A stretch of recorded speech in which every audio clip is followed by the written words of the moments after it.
Time for our last newspaper review of the show. This morning I've been joined by Cindy Yu from The Spectator and the broadcaster and commentator Alex Andreou. So welcome back to both of you. And at the end of the last review, we talked a little bit about a story on the front of the Express, which we didn't have time to get to. So Alex, take us through it. This is the pensioners apparently frustrated at the lack of help for them in the budget.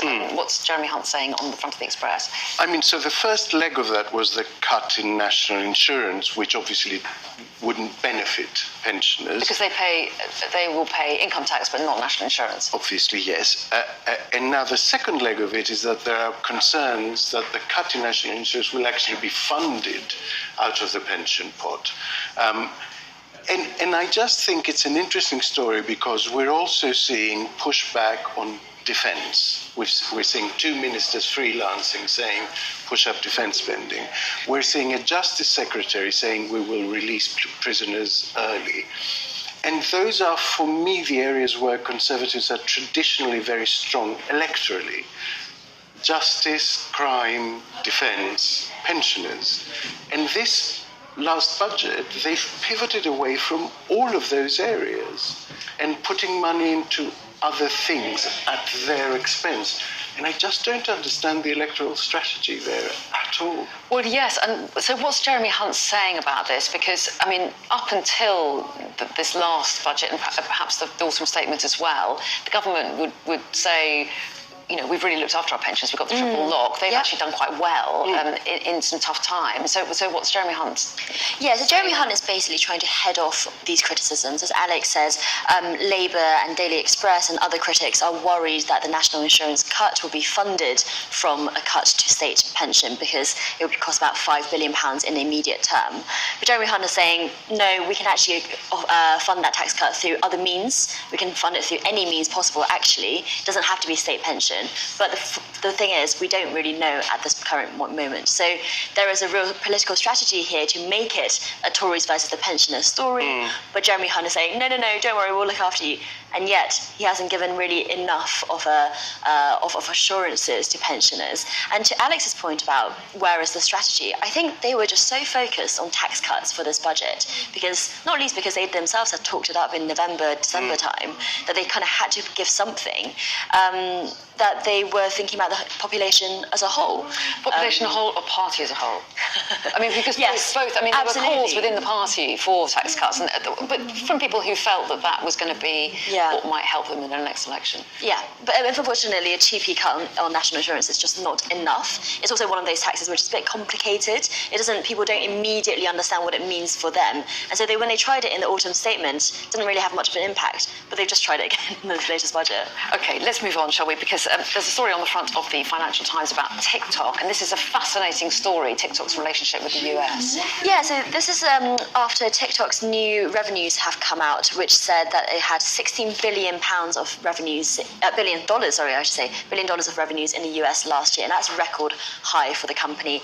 ByteDance, the mother company, as a whole, has $120 billion in global revenues. Most of that is coming from China, but most of the growth comes from the US. Now, the reason this is important is because Congress at the moment is going through a process of voting on whether or not to ban the app from the US.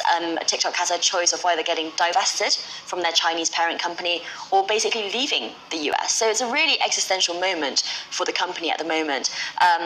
We can expect them to kind of have legal battles in the coming months to kind of really fight this. But it's this cross-section between business and geopolitics, and in this current very febrile state of US-China relations as well. Well, that's right. And it's an extraordinary business, isn't it, that has just mushroomed. And it's been so interesting seeing the reaction to the threats to ban it in the States, because there are some businesses that are kind of relying on it in America as well. They're using it for their marketing, or they're using it to get their message out. And so there's been an extraordinary reaction. Yes, that's true. And also we see again that dichotomy that we're talking about with donations, that there is an assumption that there is some dark motive and intent somewhere behind that company because it has close links to the Chinese state. Something that they always deny. But we don't question Mark Zuckerberg's motives, and we don't question Elon Musk's motives. And, you know, they are also in control of very influential, very large social media companies. So maybe what's needed is a more systemic look at who owns these things, because they've ended up being incredibly powerful. Well, yes, and valuable data is in our world today. Excuse me, coughing at a tricky time, but I'll plough on. Let's turn to, is this The Guardian, no, The Times, Yes. about foreign students and the impact on universities? I mean, this is an incredibly worrying report. So early indications for next financial year are that admissions of foreign students are down 37%. Why is this significant? Post-Brexit, EU student numbers plummeted, and this was replaced by largely Chinese, Indian, and Nigerian students. Because of the economic crisis and because of a hostility to the visa system in general at the moment, government saying they're cracking down, those numbers are beginning to go down. And what that means is that because British students are loss-making, there are fewer foreign students to sort of subsidize British students. So universities are now in the position of saying that they're looking at taking fewer British students in order for them to make funded. the books balance. Yeah. You know, because we've had high inflation and the university fees have been frozen since 2011, I think, when they were introduced.